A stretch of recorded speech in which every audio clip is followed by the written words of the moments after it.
साथियों, संदीप रेड्डी वंगा की film animal बड़े पर्दे पर रिलीज हो चुकी है। फिल्म में रणबीर कपूर को इतना भयावह दिखाया गया है कि लोग उनके किरदार को भूल ही नहीं पा रहे हैं। लेकिन फिल्म में लोगों के लिए एक सरप्राइज पैकेज भी छुपा करके रखा गया था। फिल्म में तृप्ति डिमरी का भी अहम किरदार है। क्या किरदार है इसके बारे में बताएंगे तो आपको फिल्म देखने में मज़ा नहीं आएगा, लेकिन इतना बतला सकते हैं कि रश्मिका मंदाना अगर ट्रेलर थी तो तृप्ति डिमरी पूरी फिल्म में एटम बॉम्ब की तरह फटती हैं और दर्शकों को चौंका देती हैं। फिल्म में रणबीर और तृप्ति के बीच कुछ ऐसे दृश्य भी फिल्माए गए हैं जिनको लेकर सोशल मीडिया में खूब बातें की जा रही है।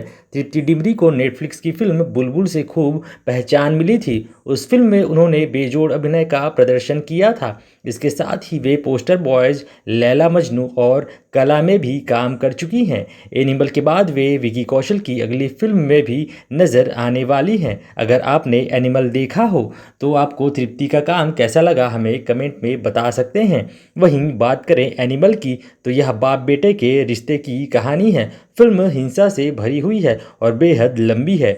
रश्मिका मंदाना के अलावा अनिल कपूर, बॉबी देओल का भी मजबूत किरदार इस फिल्म में देखने को मिला है। वहीं कबीर सिंह के डायरेक्टर संदीप रेड्डी वंगा का डायरेक्शन इसमें फिर से वही स्टाइल में वे लौट कर आए हैं। हिंसा उनका प्रमुख औजार माना जाता है। साथ में वे बहुत ही अच्छे तरीके से कहानी को प्रस्तुत करते हैं। किरदारों में जान डालने के लिए जाने जाते हैं। अर्जुन रेड्डी और कबीर सिंह के बाद यह उनकी रणबीर कपूर के साथ आई फिल्म है जिसमें उन्होंने अपना जितना भी दम है उसे लगाया था और उन्होंने फिल्म को काफ़ी लंबा रखा। वे जरा भी फिल्म को कट नहीं करना चाहते थे। तो साथियों, अगर आपने एनिमल देखी हो तो आपको यह फिल्म कैसी लगी है हमें कमेंट में बता सकते हैं। ऐसे ही खबरों के लिए इस चैनल को सब्सक्राइब कर सकते हैं। वीडियो को लाइक करें, वीडियो को शेयर करें।